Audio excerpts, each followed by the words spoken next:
bienvenidos sean a nuestro podcast de Teología y Misión. Yo soy Avi Castillo y hoy estamos en un episodio muy especial porque venimos con una acompañante que es mi amiga del seminario. Ahora sí, amiga, voy a presentarte. Bueno, hola, soy Mili, como Avi ya contó, soy estudiante del seminario con ella. Hice la parte, estudiamos juntas la tecnicatura en eh, teología, el Claro, superior técnico teológica, superior ¿no?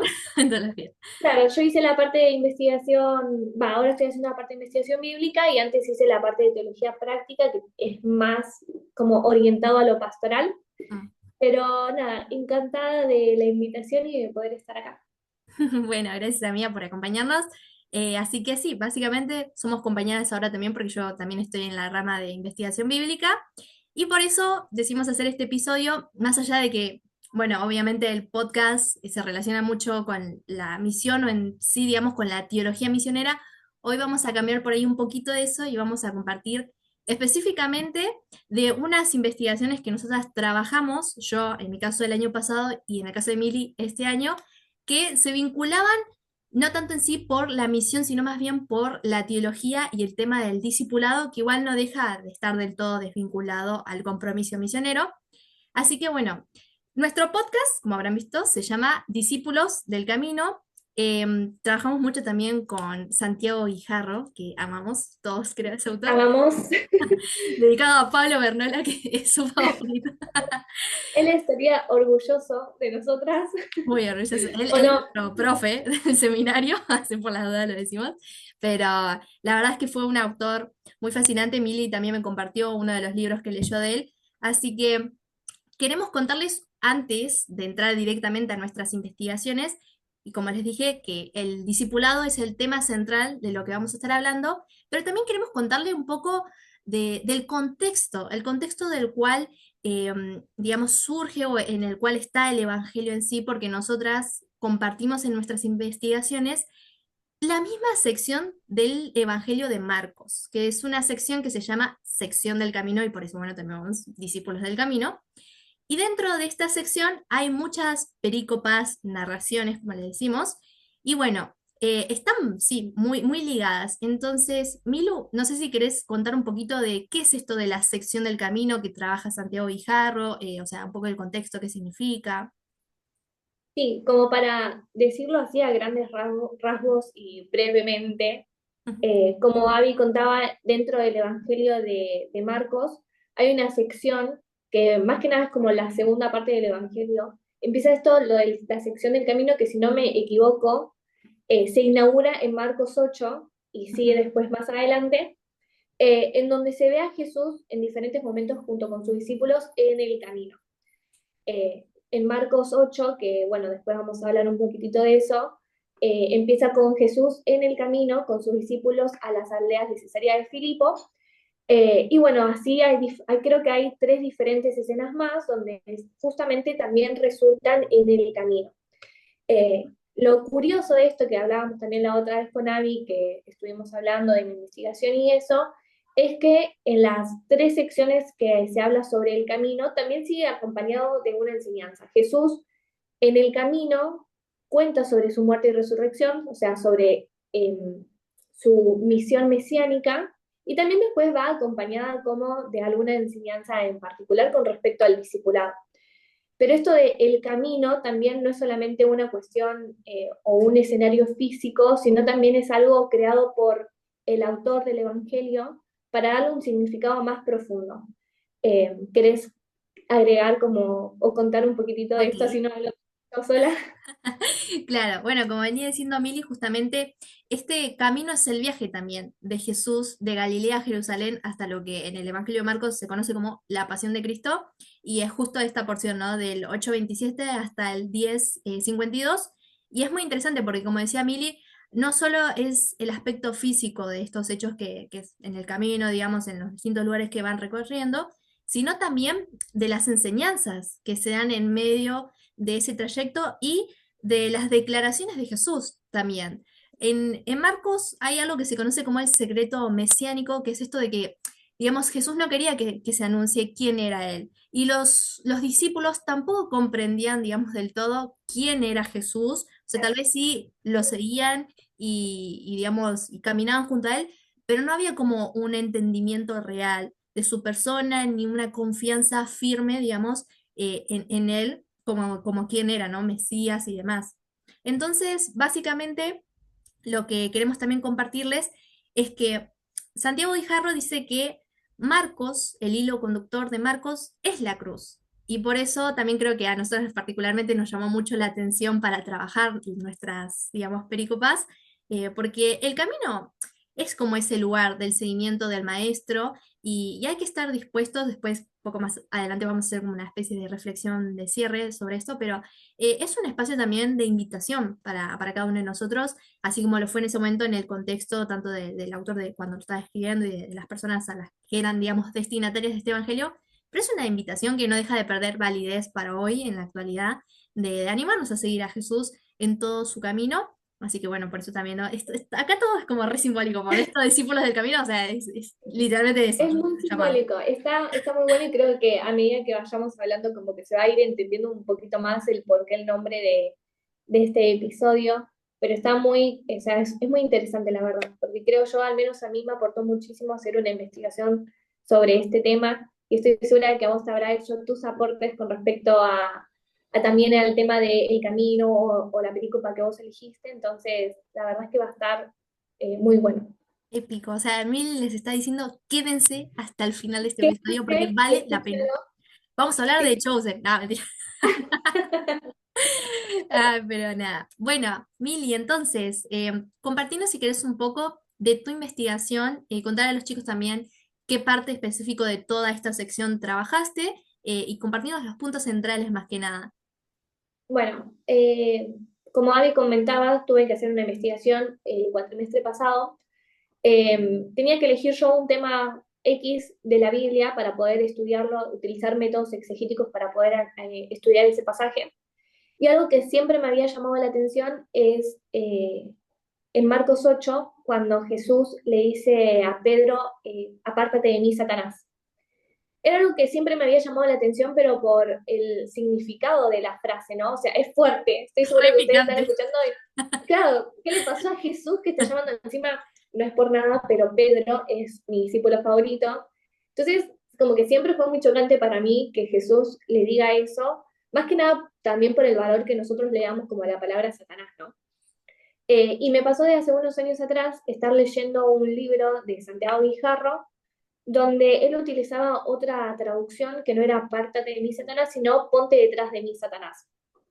Entonces, eso me llamó incluso más la atención, porque yo me acuerdo de haber visto esa traducción y dije, ok, bueno, quiero ver qué versión está utilizando, y no la pude encontrar por ningún lado.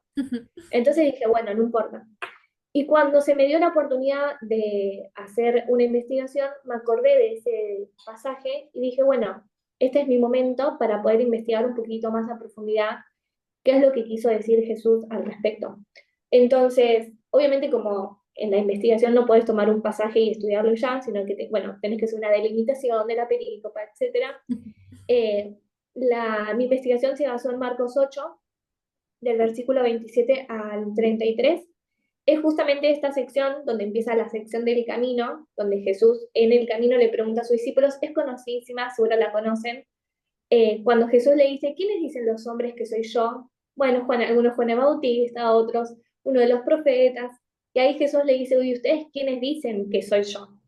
Y está la confesión de Pedro que dice, tú eres el Cristo, y bueno, después viene esto de que Pedro reprende a Jesús, que Jesús después reprende a Pedro, y termina Jesús diciéndole esto de apártate o ponte detrás de mí, Satanás. Entonces, mi investigación, más que nada, o el propósito de mi investigación, no era solamente ver por qué Jesús le dijo a Pedro, ponte detrás de mí, Satanás, sino también tratar de entender qué es lo que el pasaje me está tratando de decir o nos está tratando de enseñar con respecto a la identidad de Jesús. Porque la realidad es que esa perícopa que yo elegí, el tema principal que está tratando de analizar es la identidad de Jesús. Entonces, mi propósito más que nada era tratar de, ok, aprender cuál es la identidad de Jesús o qué es lo que me está tratando de decir sobre la identidad de Jesús, y también ver por qué, bueno, por qué Jesús le dice Satanás a Pedro. Entonces ahí como a grandes rasgos, esa sería como la investigación o el tema de mi investigación. Wow, amiga, qué tremendo. La verdad, tipo, creo que descubrir lo de la sección del camino fue lo más épico que nos pasó en toda nuestra cursada, porque es muy fuerte. También, como decís vos, son pasajes súper conocidos, creo más en el ambiente religioso, pero también puede ser que fuera de él. Y te da mucho a pensar, porque vos como que te quedás leyendo y como, ¿qué está diciendo Jesús? O sea, ¿qué está queriendo decir? Claro, yo después de hacer esta investigación, me quedé en shock porque dije, ¿cuántas veces leí este pasaje? Porque el Evangelio de Marcos es uno de los que más leí. Y dije, ¿cuántas veces leí este pasaje? Eh, y no pude notar todas estas cosas que el pasaje o que el autor me está tratando de decir. No lo noté. Pero claro, tiene que ver obviamente con las investigaciones, con los métodos exegéticos que uno va tratando. También está el hecho de que existe una pared entre la cultura de ese entonces y nuestra cultura. Entonces, obviamente que hay muchas paredes que nos separan a nosotros como lectores del siglo XXI como con el texto que se escribió en el primer siglo, ¿no? Tal cual. Eh, o segundo siglo. Entonces, hay muchas paredes que nos separan. Pero bueno, el propósito de la investigación es justamente tratar de derribar esas paredes y bueno, encontrar en un texto que conocemos muchísimo algunas otras enseñanzas que tal vez se nos pasan por desapercibidas.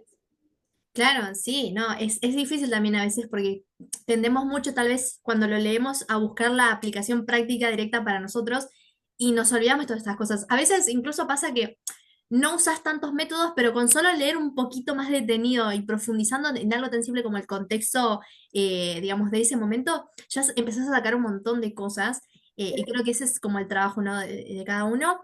Pero amiga, en tu caso, entonces, si vos tuvieras que, digamos, dar como una conclusión de tu investigación, ¿con qué te estás quedando, digamos? ¿Con qué fue lo que encontraste entonces en esa nueva manera de verlo o traducción de ponte detrás de mí? La verdad, si lo tuviese que poner en una frase, y no le quiero hacer como fama al título de este episodio, pero creo que lo que más me enseñó es cuál es mi lugar como discípula de Jesús, cuál es nuestro lugar como discípulos de Jesús, eh, porque, o sea, no sé si me voy a adelantar, pero como para contarles el por qué, en vez de decir apártate de mí, Satanás, que es la versión que aparece en Reina Valera, NNTV, NNBI, las versiones más comunes, aparece esa versión. Eh, bueno, yo trabajé en la Biblia de las Américas, que dice ponte detrás de mí, Satanás. No, o ponte detrás de mí, Satanás, no me acuerdo, algo así. Eh, y algo que descubrí porque primero descubrí que es la traducción más fiel al griego. Entonces, ya en primer lugar, esa es la traducción más fiel al texto en griego. Y segundo, que la razón por la cual Jesús le dice eso a Pedro, le dice, aparte, ponte detrás de mí, es justamente porque cuando lo que está tratando de dar a entender el texto, primero que iban en el camino, o sea, estaban caminando, yo siempre me los imaginaba quietos, como Real. ahí sentaditos en una Sí, sí, fogata a la noche, viste, charlando, bueno, ¿quién decís que la gente que dice que soy yo? Pero o sea, leyendo con atención el texto, me di cuenta de que, primero, están en movimiento, no están quietos en un lugar, y cuando Jesús le dice a sus discípulos de que el Hijo del Hombre va a morir, va a sufrir, va a ser rechazado, morir y resucitar al tercer día, y Pedro lo reprende, lo que el texto está tratando de decir es que Pedro se pone delante de Jesús. Eh, impidiéndole su camino, como hablábamos con Avi, ¿no? El significado del camino para el Evangelio de Marcos, porque de los tres evangelios sinópticos, eh, Marcos es el único que menciona que este relato se lleva a cabo en el camino. Y eso es importantísimo, pero justamente es por el significado que le pone este autor a el camino, ¿no? total. Entonces, el camino, hay un autor que yo leí que se llamaba Juan Mateos y Camacho, que decía de que el camino significaba para el Evangelio de Marcos el camino hacia el desarrollo personal de Jesús, hacia el desarrollo del ministerio de Jesús. Porque ¿qué pasa en Jerusalén? ¿Viste? Como vos mencionabas, eh, en Jerusalén es donde Jesús muere y resucita. O sea, en Jerusalén está el fundamento, digamos, como de nuestra fe, que es la muerte y resurrección de Cristo. Entonces, el hecho de que Pedro se haya puesto delante del camino de Jesús no es solamente por una cuestión de no le gustaba lo que le estaba diciendo Jesús, sino de que tiene que ver con que Pedro, por eso Jesús le dice a Satanás, que Pedro está impidiendo de que Jesús vaya a la pasión, su camino hacia la pasión.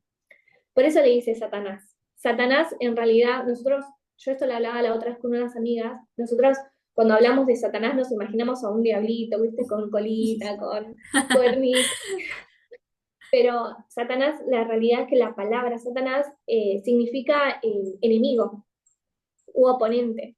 Mm, Entonces, todo lo que se opone a Jesús es un Satanás, digamos, es un enemigo. bien, Entonces Jesús eso es lo que estaba tratando de decirle a Pedro. Le estaba diciendo que él estaba haciendo en ese momento su enemigo, porque está impidiendo su camino hacia la cruz, hacia su muerte y resurrección. Y qué más importante que la muerte y resurrección de Cristo, ¿no? tremendo, ahí es Eh, tremendo. y el ponte detrás de mí era porque Jesús le estaba recordando a Pedro cuál es su lugar como discípulo de Jesús. Porque en ese entonces el maestro siempre era el que caminaba adelante y los discípulos caminaban atrás, lo seguían. Porque el maestro, quien era el que conocía, sí, el que más sabía, era quien lideraba el camino. Y los demás iban y lo seguían. Entonces Pedro no solamente estaba impidiendo el camino o que Jesús vaya hacia Jerusalén, su camino hacia la cruz, sino que también se estaba poniendo en el lugar del maestro. Y el hecho de que Jesús le diga a Pedro, ponte detrás de mí, le estaba haciendo recordar de que su lugar como discípulo no es ir adelante, es ir atrás y seguirlo a él, Ah, sin importar lo que él le diga, sin importar lo que Jesús le diga, sin importar, sí, o las pautas o hacia dónde Jesús estaba yendo, nuestro lugar como discípulos es seguir a Jesús, es soltar nuestras riendas, porque a veces nosotros queremos como controlar todo. Yo, por ejemplo, tengo ansiedad y qué peor cosa, o sea, a mí me gusta tener todo controlado. Entonces, el hecho de despojarme del control es un gran esfuerzo para mí. Y es lo que Jesús nos llama a hacer día tras día, de despojarnos, de soltar nuestras propias riendas, de olvidarnos de que nosotros no podemos tener el control de todo y simplemente tenemos que seguirlo a Él, a veces hasta con los ojos vendados, en el sentido de no sabemos hacia dónde estamos yendo, pero sabemos que lo tenemos que seguir a Él. Entonces creo que eso es lo que más, me reextendí, pero creo que es lo que más me enseñó este pasaje de cuál es mi lugar como discípula de Cristo. mamma mía, ya está, y acá termina la predicación. Hacen los músicos, por favor. Ahora vamos también a hacer la ofrenda. A mí Vamos a estás orar. ministrando, no, no, no, terrible. No, es que te juro que no me deja de asombrar porque, bueno, obviamente esto ya lo compartimos con Mili antes y me encanta porque encima nuestro profe favorito siempre nos decía como, se desubicó Pedro. No sé, me encanta esa frase. Pero no deja de sorprenderme, tipo, una y otra vez, toda la secuencia, todo ese momento, también como uno a veces lo imagina, ¿no? Y después lo lees y la profundidad de esto de cuántas veces también a nosotros nos cuesta. Obviamente ahora no quiero como tampoco extenderme porque voy a comentar un poco de mi investigación, pero cuando hagamos también esta conclusión y reflexión, vamos también a hablar un poco esto también de lo que implica ese camino y cómo nos cuesta también a nosotros a seguirlo y ver si también a veces no somos incluso enemigos o oponentes de algo que tiene que suceder y pasar. Pero bueno, siguiendo un poco con esto también, lo que me acabo de dar cuenta encima es que vos usaste el principio y yo usé el final de toda la sección, entonces es como que acabo de notar, Claro, tipo tremendo, conexión. explosión. Porque yo, bueno, trabajé con Marcos 10:46 al 52 que también es un pasaje, justo son dos pasajes creo muy conocidos dentro del ambiente religioso, que bueno, mi sección es la de Bartimeo, y también, a ver, cuando yo lo estaba estudiando, cuando a mí también en la misma materia me tocó como escoger un tema, yo quise como estudiarlo porque es algo que es muy conocido por fuera, o sea, hay canciones de Bartimeo, hay bailes, por ahí hay gente que si le preguntás, sabe quién era el ciego y mendigo Bartimeo. Entonces, me llamó mucho la atención notar por qué o qué importancia teológica tenía dentro de esta sección, digamos. y por qué como cierra con esto esta conocida sección del camino. Entonces, para hacer como un poquito de una síntesis, dentro de, digamos, de la sección, bueno, es como les comentaba el cierre, y, y lo que más me gusta es, para que por ahí no recuerden en este momento la historia, Bartimeo era un ciego y mendigo que estaba junto al camino y escucha que se estaba acercando a Jesús. Puede ser, ya sea, imaginemos, ¿no? Un poco fuera de lo que es la Biblia, imaginemos que por ahí, no sé, la gente estaba como, che, Jesús de Nazaret, Jesús de Nazaret, entonces como que él escucha eso y le grita y dice, Hijo de David, ten misericordia de mí. Y bueno, ahí se da el tema de la oposición de los discípulos y la multitud de callarlo. Y tenemos, nada, ese episodio en el que Jesús entonces le dice, tipo, se detiene y le dice a los discípulos y a la multitud como, llámenlo. Y ahí, bueno, lo llaman, él viene, habla con Jesús y el momento más fabuloso de todos es que entonces Bartimeo le pide recobrar la vista y por la fe de él, Jesús lo sana y lo empieza a seguir. Pero cuando yo lo estaba estudiando, una de las cosas que más me llamó la atención es que el relato comienza diciendo que Bartimeo aparece ciego y mendigo junto al camino.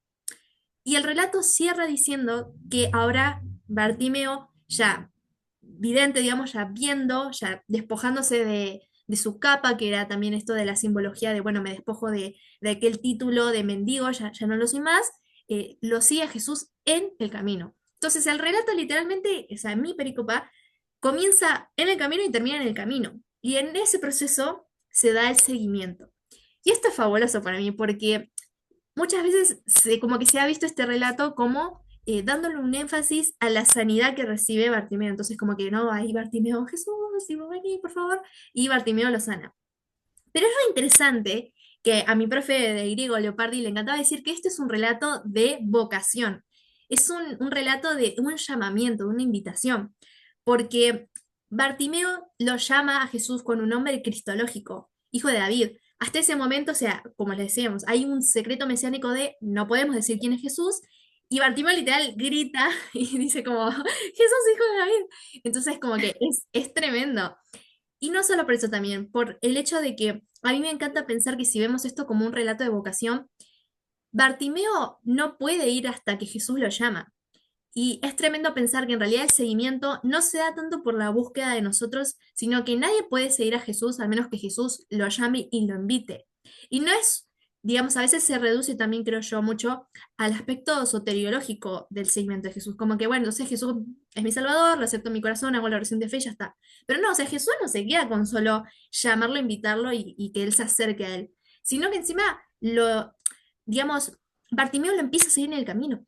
Y en esto que hablabas vos, Milu, en esto que hablábamos también de los autores, de la importancia que tiene, bueno, acá esto es tremendo, o sea, esto realmente es una narración de vocación de seguimiento increíble, y sobre todo porque Santiago Guijarro decía que todas las personas ciegas y sordas en esta sección tienen como un carácter más bien simbólico, de que si no es Jesús, digamos, si no es más bien Dios en ese momento, digamos, dentro del relato, si no es Dios quien te abre los ojos y los oídos, no vas a notar vos quién es Jesús.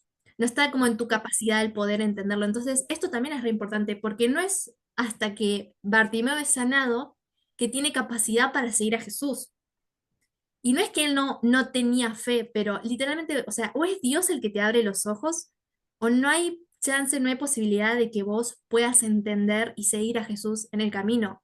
Una de las tantas razones también por las cuales en este relato, digamos, en sección, se menciona tres veces la muerte de Jesús y los discípulos, completamente descolocados, no entendían la importancia de lo que estaba diciendo. O sea, ellos estaban en cualquier otra cosa, pero incluso antes de este relato previo, se da esa discusión de, bueno, che, Jesús, ahí Jacobo y Juan, como podemos estar al lado de tu trono. O sea, no entendían nada de lo que Jesús les acababa de decir de que se iba a morir, y ellos pensando en otras cosas. Entonces, realmente hay como una incomprensión de parte del discípulo que solo en la revelación de Jesús, que la revelación también, como dijo Milú, va a ser completa en la resurrección de Jesús, porque es ahí cuando todo, digamos, comienza a cobrar un sentido en este hilo conductor de la cruz. Entonces, para mí lo que más me llamó del relato, y si yo tuviera que decir una conclusión, es esto, es que es Jesús quien nos abre los ojos y quien nos invita para que entonces nosotros tengamos capacidad de verlo, de ir hacia Él y de seguirlo. Y creo que de alguna manera también a mí es como que se está conectando, porque acá toda la base la tiene este discipulado. Si bien acá no hay una enseñanza de todo de, bueno, Jesús dando una explicación de algo, acá hay una invitación muy clara, o sea, es algo que sobrepasa, digamos, el texto, sobresale y es muy palpable para mí. Y a mí me encanta. Creo que esa fue mi motivación más grande como para estudiarlo y después terminé como re feliz, como ahora. Sí, Así que sí, sí. es que imagínate, está buenísimo el tema del discipulado, cuán importante es primero hablar del discipulado, porque a veces, y vos lo mencionabas un poquito, ¿no? El hecho de que a veces creemos de que seguir a Jesús es bueno, hacer la confesión de fe, aceptar a Cristo en nuestro corazón y listo, como que ahí termina el proceso, ya está, ya creo en Jesús, ya soy discípulo en Jesús. Eh, pero la realidad es que no termina ahí todo, sino que siento de que también es, digamos, es como donde arranca, porque ahí es cuando realmente uno tiene que tomar el compromiso de ser discípulo de Jesús. Cuán importante es esto que vos decías, ¿no? Cómo es que Bartimeo, cuando recupera la vista, sigue a Jesús en el camino, ¿no? Y tomando esto del el significado de lo que el camino es para Marcos, Sí. lo importante de que seguir a Jesús significa que tenemos que aceptar el mesianismo que Él propone y seguirlo en el camino, o sea, seguirlo hacia la cruz. Y a veces nosotros no queremos ir a la cruz, porque en la cruz pasan cosas feas, y no hablo como de la cruz de Jesús, ¿no? Sino como tal vez nuestra propia cruz. Eh, Esto de que, ok, me gusta tener el control, bueno, pero no estoy dispuesta a negociar esto, como el joven rico que quería mucho su fortuna. ¿Cuántas historias hay así, no? De que seguir a Sí. Jesús significa seguirlo hasta la cruz, seguirlo hasta nuestra cruz. Y eso es donde siento yo de que hace la diferencia el verdadero discípulo de Jesús, de estar dispuesto a seguirlo hasta, no hasta la muerte incluso, ¿no? ¿Cuántas personas han seguido a Cristo hasta la muerte, ¿no? Han morido a causa del Evangelio, pero también hacia la muerte propia nuestra, ¿no? Sí, esto es tremendo y es tal cual lo decís, porque incluso dentro de esta sección, justo lo estaba buscando, el pasaje de 8 en Mateo, iba a decir, la tenemos con Mateo, no, Marcos 8:34, justamente después de todo este anuncio, encuentro sobre la muerte, Jesús se los dice como muy literal, entonces llamó a la multitud y a sus discípulos y le dijo, si alguien quiere ser mi discípulo, que se niegue a sí mismo, lleve su cruz y me siga. Y este, acá, Terrible. digamos, esto en el medio de toda la sección, ay, es que es muy fabuloso, me encanta. O sea, es como que literalmente es lo que vos estabas diciendo, es una muerte diaria, una entrega plena, que a mí me gusta mucho porque una vez un misionero me dijo que el martirio siempre está relacionado literalmente con la muerte física y puede ser mucho más que eso, o sea, puede ser una muerte a nuestros deseos de cada día y él nos dijo, o sea, yo tengo que ser mártir todos los días y si algún día como llego a esa instancia en la que entrego mi cuerpo, lo cual lo corpóreo también tiene un símbolo muy especial para mí, si algún día llego como a esa instancia, bueno, llegaré, pero mientras tanto, o sea, todos los días tengo que morir a mí mismo y negarme. Y al final de cuentas, para mí la salvación también, el discipulado, se trata un poco de eso, porque no es solo que Jesús nos salvó tipo en el momento de la cruz y ya, o sea, es una salvación diaria, como dice mi amiga Clary, que le encanta, una entrega de todos los días, plena, completa, y como decías vos también, amiga, es tomar mi cruz con lo que para mí significa, implica en mi propia vida y seguirlo, o sea, seguirlo en el camino. Y yo creo que eso también, si lo llevamos un poco a cómo podemos, digamos, tomar todo esto y aplicarlo en nuestra vida diaria y la actualidad, porque ya no estamos en el siglo II, sino en nuestra actualidad, siglo XXI, yo creo que para mí es una invitación en un mundo donde, en una sociedad más bien, porque no voy a generalizar, perdón, em, donde hay tanto ruido, donde hay tantas atracciones, donde digamos, un exceso de dopamina y de influencias, placeres, ideologías, llamándonos constantemente, digamos, a seguir a eso, es de alguna forma también, en una aplicación más práctica, una muerte hacia todo eso, un bajar el ruido de todo eso y aprender que seguir a Jesús implica, queramos o no, como lo dijiste vos también, las cosas feas, digamos, que para nosotros son feas porque sí, implica un vacío de nosotros mismos, implica un yo quiero eso, pero tal vez no me convenga. Entonces, implica un dejarse en Dios completamente. y decirle, tal vez yo no pondría tanto el énfasis en decirle no a un montón de cosas, sino decirle sí a aquellas cosas que son importantes en la vida y que requieren un compromiso, porque para mí el motor después de la misión, de la pasión por las misiones y por las personas, no viene tanto en eso, sino en apasionarme verdaderamente por seguir a Jesús, en decirle sí al compromiso de seguir a Jesús todos los días, y después eso, quiera o no quiera, tarde o temprano me va a ir motivando a dejarme cada vez más y más y abandonarme completamente para entonces abrirme, ofrecerme al otro, ¿no? Suena muy Mario en este momento diciendo eso. Siéntete orgulloso Bien. de mi Mario. Pero, no, pero realmente para mí es como que implica eso. Y yo creo que es algo difícil a veces de hablarlo. No creo en mi generación en específico, porque por ahí se tacha mucho de que somos nosotros, o sea, somos esta generación de cristal y bla, bla, bla. Pero yo creo que es un trabajo para toda la vida, que toda la vida nos va a costar porque siempre va a haber algo que parezca más placentero y más ideal.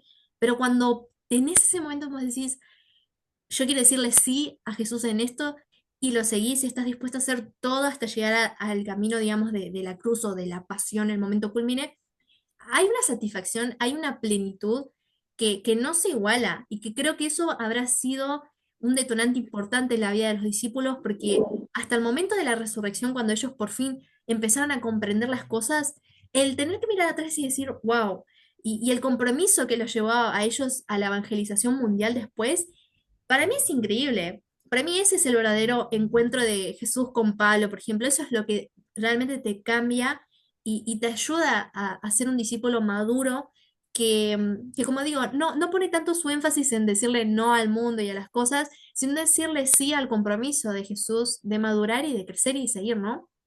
Bueno, ahora sí, vamos a ir a la parte de la conclusión, ya vamos a ir cerrando. Nos reíamos, decíamos como los pastores cuando saben que le van a quedar 20 minutos más, pero Claro, cuando dicen, bueno, para concluir y no concluye nada, son otros 30 minutos más.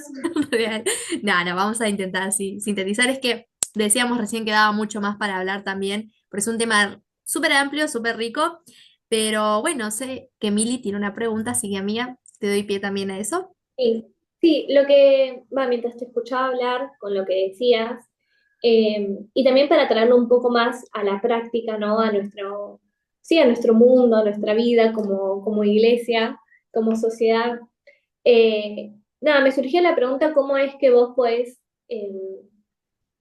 utilizar o llevar todo esto que vos aprendiste, ¿no? En tu trabajo de investigación, ¿cómo es que lo podés llevar a la práctica, ¿no? Hoy en la iglesia, ¿no? En tu iglesia o en la iglesia en general, o sea, o qué crítica o qué es lo que esto te enseña como para nosotros crecer como iglesia.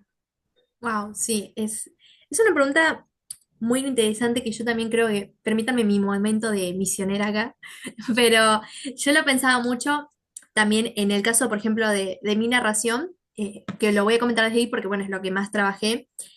Es muy interesante para mí, y yo se lo compartí a Mili porque en serio, cuando yo digo es porque no me deja de asombrar nunca, que en la narración, en el momento en el que Bartimeo, por ejemplo, pide o llama a Jesús con gritos, o sea, realmente el hecho que lo diga encima dos veces o que diga gritó más fuerte, que en griego encima se nota justamente más bueno, porque el idioma da para mucho más, ¿no?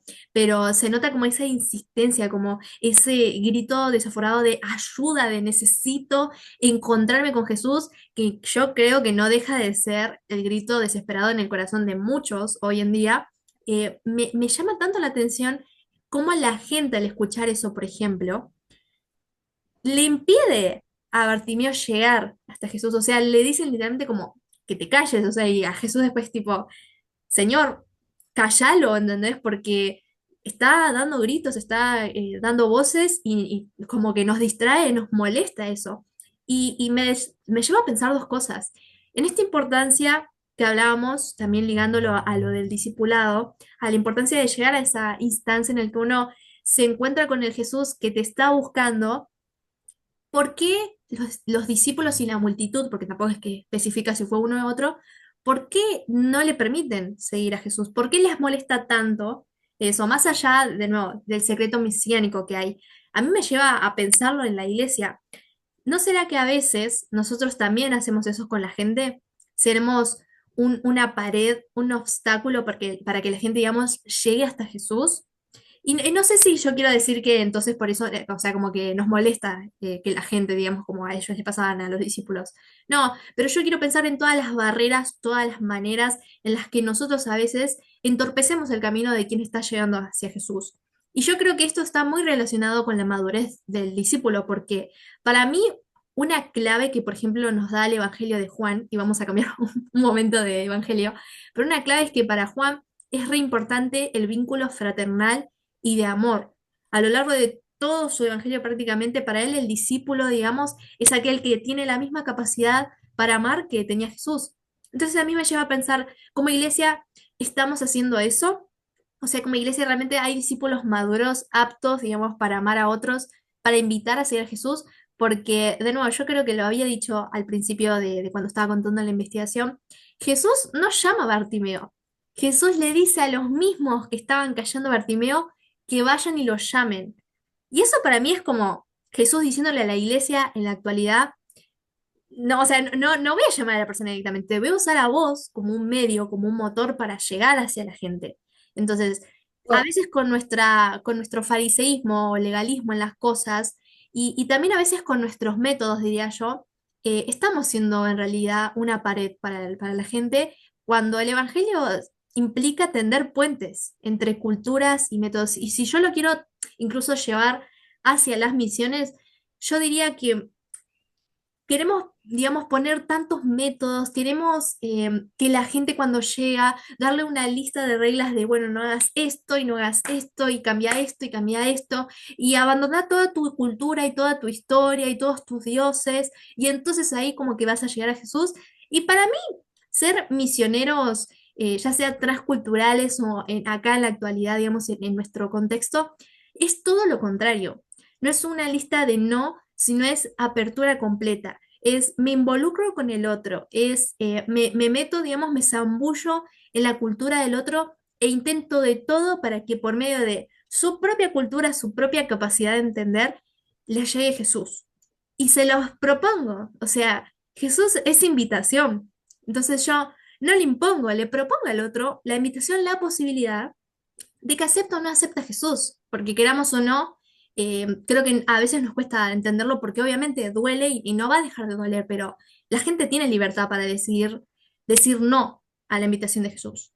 Es una libertad, digamos, que tiene el hombre y es lo único que Dios nunca le podría quitar al hombre porque entonces ya no habría relación, habría manipulación, habría dominio. Y Dios no es eso. Dios siempre es padre que sale a buscar y está dispuesto a que el hijo quiera o no, digamos, vuelva a la casa, lo acepte, lo abrace o no. Entonces yo creo que a veces nos comportamos un poco como los discípulos y con la multitud, y es bastante perdón, me quería decir entristecedor, se me lenguó la traba. No, pero es bastante doloroso también, yo lo pienso porque creo que esto también a mí ya lo hablábamos, pero a veces las personas no tienen tanto problema con Dios en sí, sino con la institución. A veces la gente sí. proyecta en Jesús las falencias y errores de la iglesia. Y yo quiero que esto sea un abrazo, obviamente, para la iglesia. Esto no es una crítica destructiva y despiadada de estamos haciendo todo mal, iglesia, sino, o sea, mi pastor siempre dice, imagínate que te digo estas cosas con un cuarto de helado en la mano. O sea, esto tiene que ser algo, digamos, Muy bueno. sí, es que es muy bueno, por si no sentís como cachetada. No, pero tiene que ser una cachetada de despertar, tiene que ser una crítica para construir, tiene que ser, digamos, algo con lo cual nosotros nos demos cuenta de lo que Jesús nos está diciendo hoy como iglesia. Y me acuerdo que yo, cuando estaba leyendo este relato tipo en mi Biblia, me había llamado tanto la atención la primera vez que literalmente yo lo marqué, a ver si lo encuentro por acá, acá está. Yo había marcado como, en vez de darle voz a Bartimeo, le quitaron la voz. Y para mí es como, no callemos el grito de angustia. Tipo, escuchemos, demos voz, seamos voz. Que eso creo que también, eh, y ahí te dejo amiga por si también quieres sumar algo, creo que es también la función profética de la iglesia. Es dar voz, dar anuncio, anunciar y denunciar. O sea, es invitación también. Y es sobre todo esto, o sea, a veces siempre lo profético lo vemos más como un, bueno, vamos a ver lo que va a pasar en el futuro y agarramos Apocalipsis y nos ponemos en ese plan, ¿no? Muy escatológico, pero la voz profética es la voz que da valor. digamos, al que está oprimido, al que está dolido, al que está angustiado. Y a mí esto siempre me conmueve porque yo digo, Jesús literalmente encarnó ese modelo, el modelo que fue con la gente que no tenía voz, que dio voz y que nos hizo a nosotros para también dar voz al otro. Porque si no, tranquilamente Jesús podría haber dicho, bueno, Bartimeo, vení acá, te sano, listo, pero no, no pasó. Y eso para mí también es re clave, al menos mi investigación. Eh, no sé, a mí a vos también si por ahí querés decir algo respecto a eso. No, me parece muy interesante lo que estás comentando, también tu reflexión. Y sí, cuántas veces nosotros, me acuerdo que una vez estábamos en una materia y mi profesor, Mario, eh, dijo, ¿no?, de que a veces nosotros caemos y creemos que la Biblia es un libro de ética, Mm, donde son ciertas reglas que hay que cumplir para, no sé, tener una vida próspera o para ser realmente seguidores de Jesús. Eh, pero la realidad es que la Biblia es todo lo contrario, y nosotros caemos, como cristianos caemos en eso, o sea, yo he caído, a veces incluso hoy en día caigo mucho en eso de, viste, como ser bastante con mano dura, mm, o caer en eso de, bueno, tenés que ser así, así, así, éticamente, ¿no? ujú. Cuando no es lo que el Señor nos pide. Él también sabe, creo yo, de que conoce nuestros errores, nuestras falencias, nuestras debilidades. Obviamente tampoco tenemos que, bueno, listo, todo es aceptado, ¿no? Yo Bueno, siempre me acuerdo de la historia de la mujer adúltera que se encontraba en adulterio, que Jesús le dice, yo no te juzgo. Dice, ellos no te juzgan, yo tampoco, pero no termina. Y el Señor que dice, vete y no peques más. mm, Entonces eso me parece como muy interesante, pero volviéndolo a la realidad, es un gran desafío para nosotros como iglesia el ser puentes y dejar de ser paredes o incluso techos, ¿no? A veces en el crecimiento de la otra persona, o vemos también por egoísmo o egocentrismo, vemos que tal vez al otro le va a ir mejor que nosotros o tiene mejores, entre comillas, ¿no? Mejores dones que nosotros y actuamos como techo, no lo dejamos crecer, no lo dejamos crecer en su ministerio, en su relación con Cristo. Eh, Andás a ver por qué, ¿no? Pero nosotros como iglesia tenemos que aprender a ser realmente discípulos de Jesús y acercar a la gente a Cristo. Vos decías algo muy interesante, que era esto de nosotros tenemos que escuchar los gritos de auxilio de la sociedad. Eh, Porque sin ellos no, si la gente, si nosotros no los escuchamos, entonces ¿quién lo va a hacer? total. Y qué mejor que nosotros, como iglesia, escuchar el dolor, los gritos de dolor de la gente. Porque sabemos que tenemos algo que tal vez otros no tienen, que es una palabra de aliento del Señor, ¿no? Mm, Entonces, nada, siento de que es un gran desafío para nosotros como iglesia. Y no hablo de iglesia como institución, hablo de nosotros como iglesia, ¿no? Como cuerpo de Cristo, cada uno de nosotros. Em, pero bueno, nada, eso. sí, no, es que también creo que queda mucho para hablar de ese tema y hay mucho camino todavía por recorrer, pero bueno, alentamos también a la iglesia a seguir creciendo en eso. Y yo te quería preguntar, amiga, ya que también no dejamos de hablar de discipulado, a vos personalmente, ¿cómo te cambió todo lo que descubriste? ¿Cómo también lo pudiste abrazar en tu persona, vos como discípula, digamos? Creo que un poquito comenté antes con respecto a esto de darme cuenta de que yo no tengo las riendas del camino, de Mm, que he hecho esto, al contrario, si realmente quiero seguir a Cristo, o sea, la palabra seguir mismo lo dice, ¿no? Es seguirlo, ir detrás de él. Entonces creo que me enfrentó también mucho en eso, pero no solamente en cuestiones que tienen que ver con discipulado, sino en cuestión que tiene que ver también con la identidad de Cristo. Y yo un poquito te comentaba de eso la otra vez, de que siento yo de que también lo que el texto está tratando de demostrarnos es que para realmente seguir a Cristo tenemos que despojarnos de nuestro bagaje cultural, de la idea que nosotros formamos de el Cristo, ¿no? uf, O de el Mesías de Jesús. Porque después de todo, la razón principal por la cual los discípulos no podían entender completamente cuando Jesús les anunciaba la pasión, era porque esperaban otro tipo de mesianismo de Jesús. mm, Eh, Uno que tenía que ver más con lo político, con lo, eh, sí, con lo político, con cuestiones de guerra, ¿no? Y claro, venía Jesús y les decía que iba a morir y resucitar y eso iba completamente en contra de lo que ellos esperaban. Entonces creo que eso fue como em, un gran velo que tapó sus ojos, los ojos de los discípulos, y que les impidió ver o disfrutar realmente todas las enseñanzas que Jesús les estaba diciendo o compartiendo. Igualmente, siempre me olvido el Evangelio, pero hay un Evangelio que dice, creo que es Lucas, que dice que después de que Jesús murió, después de su muerte y resurrección, ellos pudieron entender completamente lo que Jesús les estaba enseñando, ¿no? Mm, Entonces, lo que me enseñó más que nada es que para seguir a Él, para seguirlo a Jesús verdaderamente, tenemos que olvidarnos de las ideas que nosotros tenemos de Jesús. Tal vez incluso por malas experiencias en nuestra casa. Siempre, yo hablaba siempre con una amiga de que a veces ella tuvo una mala experiencia con su papá. Entonces se le dificultaba ver a Jesús como papá, porque, o a Dios como papá, porque pensaba en un papá, no sé, que no estuvo, ausente o violento, etcétera. mm, Entonces, a veces este bagaje cultural, estas experiencias que nosotros tenemos, a veces las llevamos a Cristo, ¿no? Y total. esperamos algo de Él que Él no es, pero no porque Él no sea perfecto, sino porque nosotros estamos esperando que Él reaccione de otra forma, ¿no? Que a veces tenemos malas experiencias y queremos que Él reaccione con justicia y con mano dura. Y la realidad es que Jesús vino a proponer como Pedro, ¿no? Que le cortó la oreja a uno. Eh, pero la realidad es que vino a proponer otro tipo de mesianismo. Jesús es diferente a lo que estamos acostumbrados en la sociedad. También me acuerdo de una vez, llevé a una chica a la iglesia y justo estaban hablando del hijo pródigo. Y ellas, después de la iglesia, como que nos pusimos a hablar del tema y a ella se le dificultaba muchísimo, o sea, le parecía súper injusto para el hermano mayor, porque decía, pero él estuvo siempre para el padre, y claro, ella lo llevaba a su realidad. Total. Eh, Ella no quería que le perdonen al hijo menor, ¿entendés? Entonces, todas estas cosas a veces se nos dificulta el entender completamente a Jesús, entender lo que Jesús está diciendo.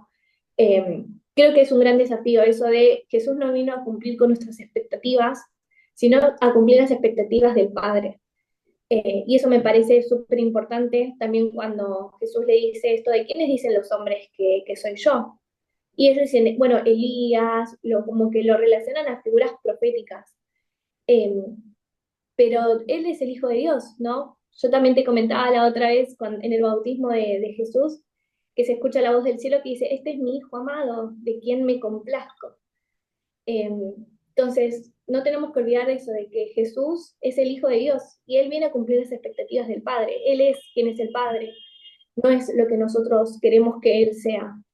Entonces, eso también me dejó como enseñanza también con respecto al discipulado, ¿no? Mm, Eh, y también con respecto a las misiones, o sea, se puede reunir a las misiones, de que a veces, sí. como vos también mencionabas, esto de que vamos con mano dura, yo una vez me acuerdo de que un hombre contó una experiencia que un amigo tuvo misionera, que había ido a un país de África a predicar el Evangelio, y en ese país las mujeres estaban acostumbradas a no usar nada arriba, de la cintura para arriba, tipo, y bueno, este hombre hace una iglesia, construye una iglesia. Pero claro, le daba cosa de que las mujeres vayan desnudas de la cintura para arriba. Entonces, y también a la gente con las que él fue Claro. hasta allá también, como que les daba cosita. Entonces, para no decirles, sino ser brusco y decirles, pónganse algo, lo que hizo fue regalarles a todas las mujeres de esa tribu una camiseta. Entonces contó de que, claro, el día de la apertura de la iglesia, las mujeres fueron con las camisetas puestas, pero que les hicieron agujeros en la parte del busto, Las amo. porque sí, porque para esa tribu el busto significa, ¿cómo se dice? Como prosperidad o fertilidad, como que es Claro. algo que las mujeres se sienten orgullosas. Entonces, a veces vamos como con nuestro bagaje, con mano dura, y vos misma lo mencionabas, ¿no? Jesús no vino a decirles, tienen que hacer esto, tienen que vestirse así, asá, sino que él vino a demostrar amor. Y a él creo yo que lo que más le importa es que la gente lo conozca. eh, y lo conozca en serio, ¿no? Y que haya realmente un compromiso. Yo escuchaba un podcast hoy tuyo que Promo, hablaba, momento spam. que hablaba sobre la cuestión del alma.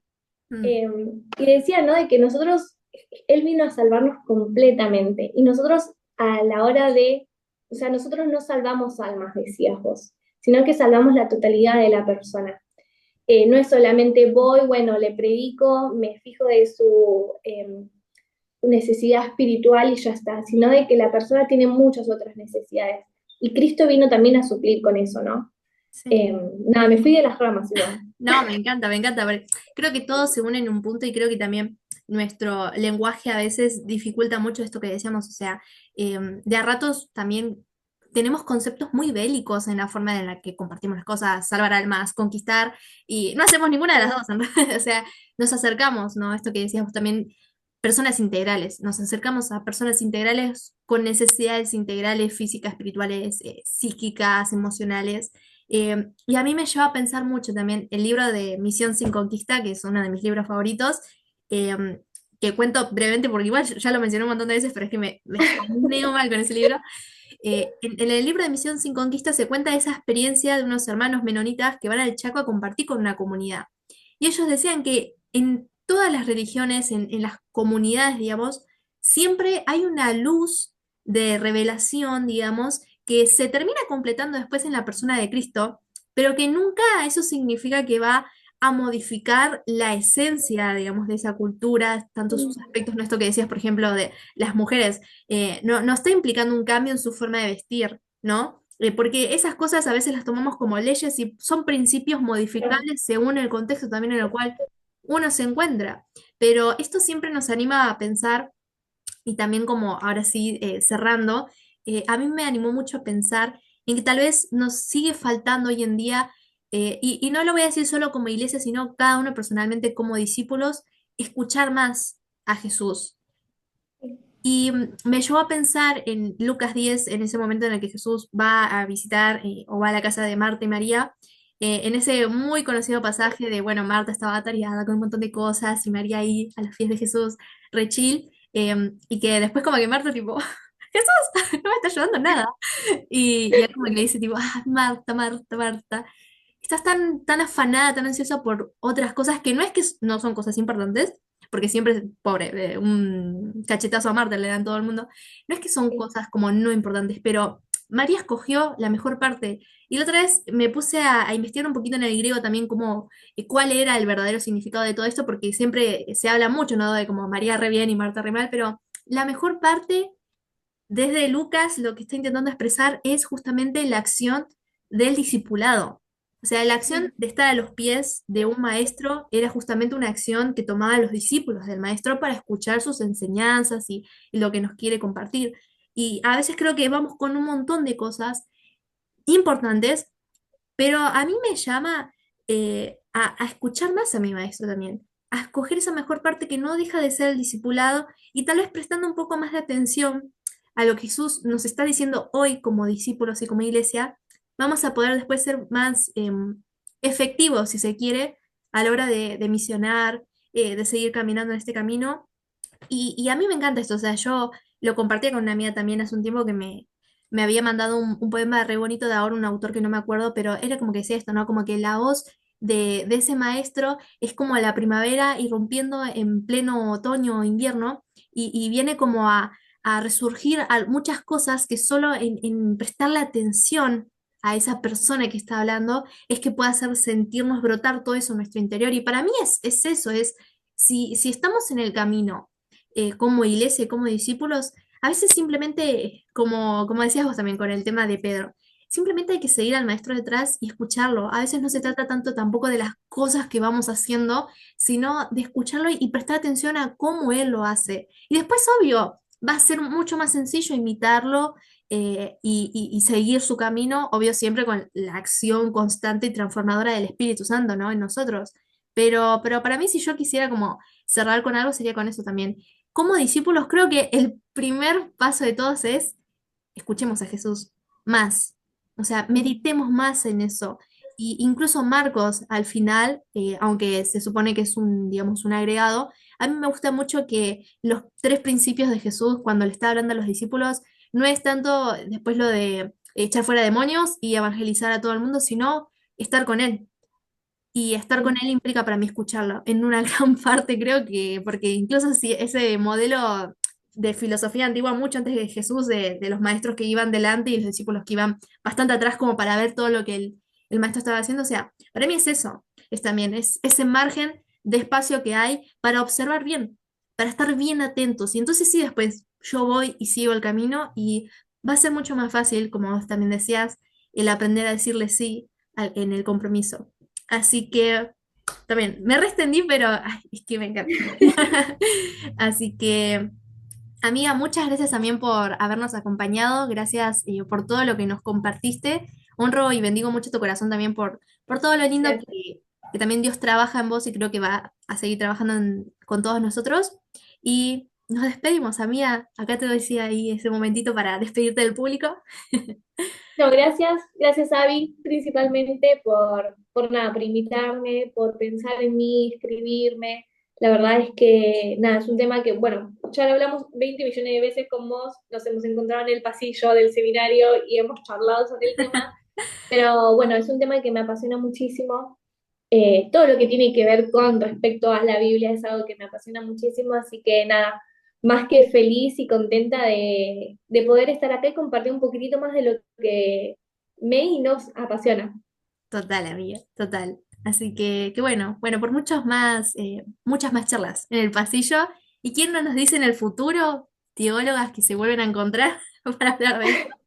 En Pero el bueno, camino, por eso síganos y escuchen el podcast. Ah, no, mentira. Pero bueno, gracias también a todos por escuchar semana a semana. Y nos estamos viendo entonces en otro episodio podcast. Dios mediante. Adiós a todos. adiós.